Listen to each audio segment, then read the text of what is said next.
杂阿含五经，这是我亲耳听到的。有一次，佛陀住在舍卫国的祇树林几孤独园，那时世尊对众多比丘说，对色有爱好和喜悦的人，实际上是在爱好和喜悦苦；对苦有爱好和喜悦的人，就无法从苦中解脱出来，也无法明白苦的本质，更无法远离对苦的欲望。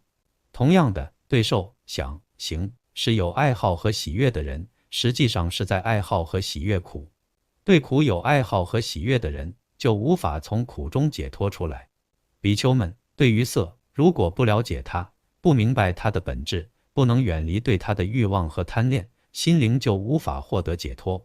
如果贪心没有解脱，就无法断除苦。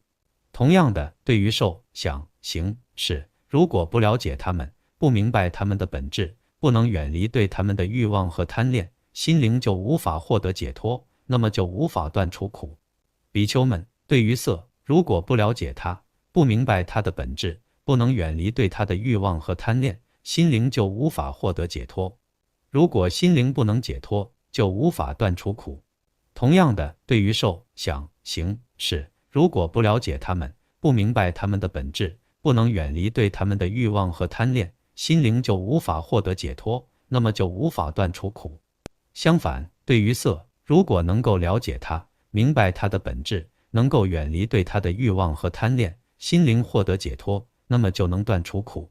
同样的，对于受、想、行、识，如果能够了解它们，明白它们的本质，能够远离对它们的欲望和贪恋，心灵获得解脱，那么就能断除苦。